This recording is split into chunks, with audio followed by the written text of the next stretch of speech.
8वें वालों के लिए दो जरा दो तक करवा दीजिए ना। अब देखो जरा 3 पार्ट में क्या करना है। 3 पार्ट में देखो चतुर्भुजों को समझना है। किसको समझना है? चतुर्भुजों को। चतुर्भुज मतलब 4 भुजाएं जिसकी होती हैं। तो आपका सबसे पहले एक दिया हुआ है ऐसी एक आकृति दी है। दूसरी वाली आकृति आपकी इस प्रकार की दी गई है।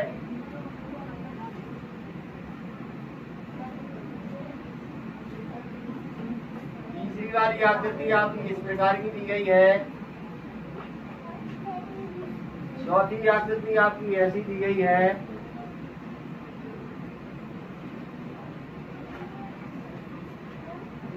पांचवी आकृति आपकी ऐसी दी गई है। छठवीं आकृति आपकी ऐसी दी गई है।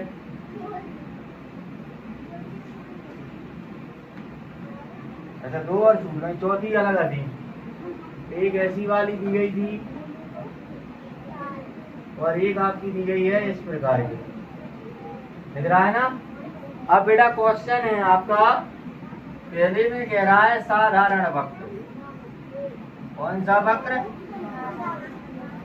ठीक है कि साधारण तरीके से अपन किसको बना सकते हैं, किसके लिए अपने किसी बाकी जरूरत नहीं है औजार की। तो देखो नंबर 1 वाला भी ये भी हो जाएगा साधारण में। ठीक है, इसे भी अपन साधारण तरीके से बना सकते हैं, इसे भी अपन साधारण तरीके से बना सकते हैं। ठीक, जो जो नंबर दिया है तो वो वाले आपके साधारण वक्र में आ जाएंगे। फिर आपका दूसरा लिखा है साधारण बंद वक्र। क्या कोई खुला दिख रहा है इसमें से? नहीं दिख रहा। तो साधारण वक्र में भी, साधारण बंद वक्र में भी यही आ जाएंगे। साधारण बंद वक्र में भी यही वाले आ जाएंगे जो मैंने बताए हैं। समझ में आ रहा है। फिर आपका अगला वाला लिखा है बहुभुज। बहुभुज मतलब दोनों में भुजाएं दिख रही हो। तो देखो एक तो ये हो गया, एक ये हो गया। इसके अलावा कोई बहुभुज दिख रहा है? नहीं। ठीक है, तो बहुभुज में कौन कौन आ जाएंगे? बहुभुज में कौन कौन से आ जाएंगे? बहुभुज में आ जाएंगे आपके 1 और 2। ठीक है, आकृति समझाना चाहता है उसका मतलब ये है। अगले वाले में कह रहा है उत्तल बहुभुज। उत्तल का मतलब होता है उठा हुआ। उत्तल का मतलब होता है उठा हुआ। उठा हुआ मतलब ये अपने पास उठा हुआ दिख रहा है। उठा उत्तल और अवतल। अवतल आकृति होती है अंदर को धसी भाई, और उत्तल मतलब ऊपर की ओर उठी हुई। क्लियर?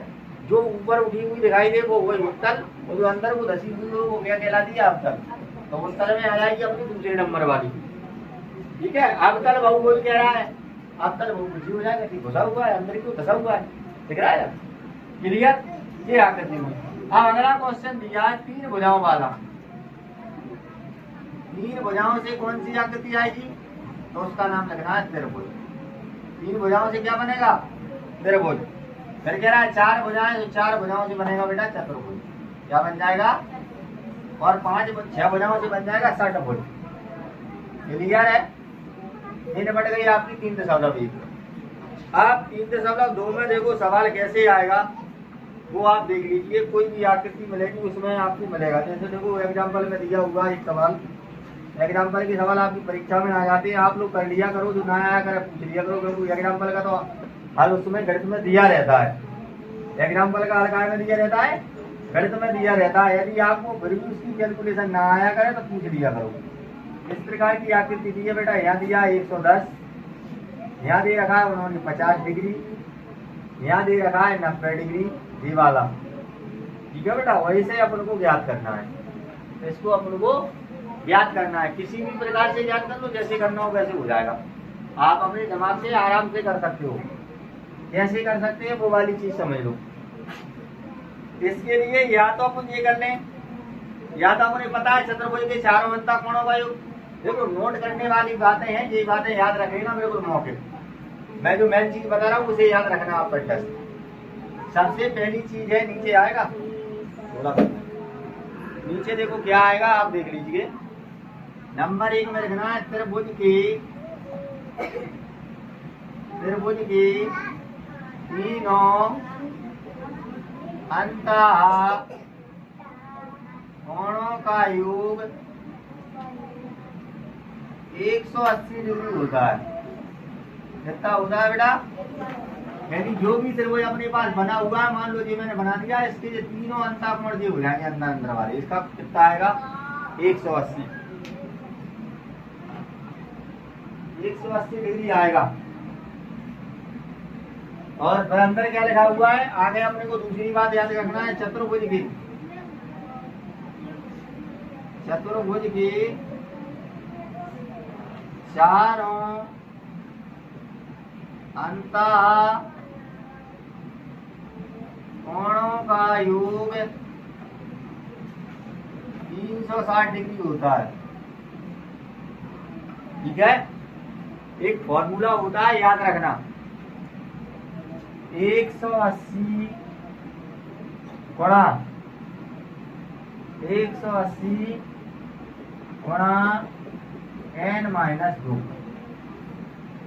n होता है क्या, बहुभुज की भुजाएं। किसी भी बहुभुज के अगर अंतः कोणों का योग अपने को याद करना है तो इसका सूत्र होता है 180 गुणा n-2। आप देखो n त्रिभुज का दिया है तो 3 रखेंगे, 180 गुणा 3-2 यानी 180 गुणा 1 बराबर आ जाएगा आपका कितना, 180। अब आप अपन चतुर्भुज का निकाल लाए, ये त्रिभुज का आ गया, अब चतुर्भुज वाला निकालना है, चतुर्भुज वाला।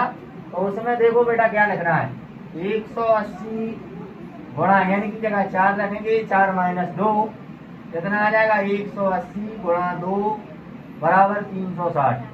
यानी इस प्रकार से 5 भुज वाला निकालोगे तो अलग आएगा, 6 भुज वाला निकालोगे तो अलग आएगा। ये चीज समझ में आ गई, किस किस को समझ में आ गई। किसी भी बहुभुज का अंतः कोणों का योग निकालना है तो 180 गुणा n-2, इसका ध्यान रखना। डायरेक्टली याद बने रहे तो पहला जी हो जाएगा, दूसरा जी हो जाएगा।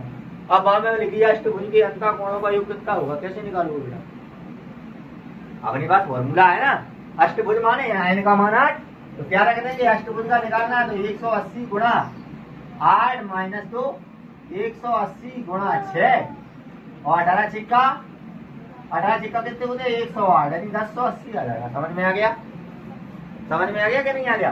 तो आप कर सकते हो किसी भी बहुभुज की भुजाओं का योग निकाल सकते हो। चलो अब आगे चलते हैं अपन 3.2 की ओर बेटा। ठीक है, आपको ऐसे ही सवाल मिलेंगे। ये वाला सवाल मैं कह रहा था, इसको किसी भी विधि से निकाल सकते हैं। पहले तो हम इसकी चर्चा कर रहे थे। देखो निकालने का तरीका ये होता है कि अपने लिए एक बात याद रखना है कि एक रैखिक गुण का मान कितना होता है, 180 होता है। करने का तरीका सब हो जाएगा। एक रैखिक गुण का मान कितना होता है, 180। डायरेक्टली समझने की कोशिश करना, ये 110 है तो ये कितना आ जाएगा, 70 और 110 180 हो जाएगी। बात समझ में आ रही क्या नहीं आ रही, मुझे बताओ, आ रही बात समझ में। यदि ऐसा निकालोगे तो कितना आ जाएगा, 90 आ जाएगा। आ जाएगा कि नहीं आ जाएगा, 90 आएगा कि नहीं। ऊपर वाला 90 तो अंदर वाला 90, सभी 180। तो दिमाग में आ रहा है कि नहीं आ रहा। अब बात आ रही है कहाँ की, अब बात आ रही है अपनी ये वाली बात आ रही है। इसमें शीर्षा प्रमुख लगा दो, 50 हो जाएगा। कितना हो जाएगा। अब अगर जे वाला 50 हो जाएगा तो जे वाला कितना हो जाएगा,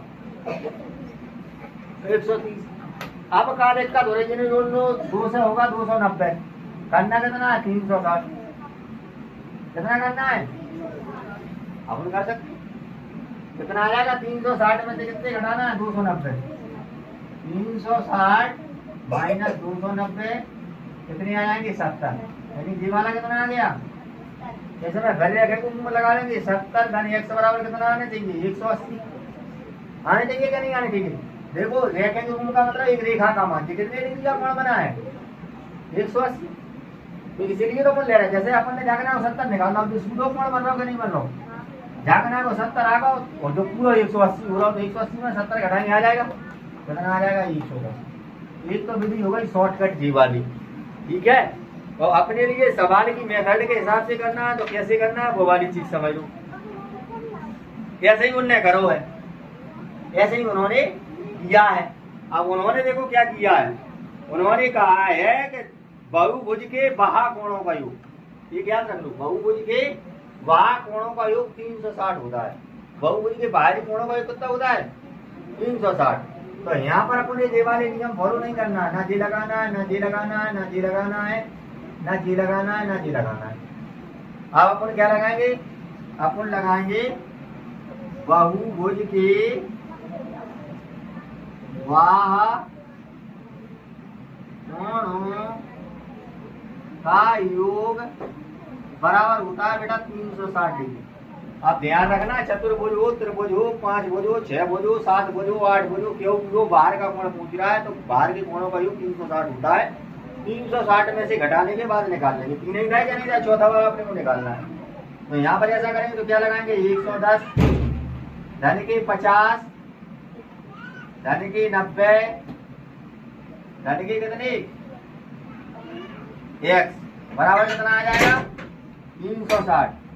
यहाँ से निकालोगे जो अपन ने जोड़ा था कितना आ रहा था 290 आ रहा था क्या नहीं 140 नहीं 290 नहीं आ रहा। जोड़ो कितना हो रहा है 110 और 50 160 40 100 250 हो रहा है। 250 धन x बराबर कितना आ जाएगा 360। x बराबर निकालोगे 360 माइनस की 250। उत्तर कितना आ जाएगा, उत्तर कितना आ जाएगा घटा के देख लो कितना आ रहा है, कितना आ रहा है 110। समझ में आ गया। मुझे ऐसे ही करना है। कर पाओगे, सवाल कर पाओगे, करना है आपके लिए। इसकी दो आकृति दी है 3.2 में, दोनों में बाएं कोण का योग लगा देना। इसमें भी लगा देना तो ये आ जाएगा x का, इसमें भी लगाओगे तो आ जाएगा। अब एक समबाहु के प्रत्येक बाह्य कोण का माप ज्ञात करो जिसकी भुजाएं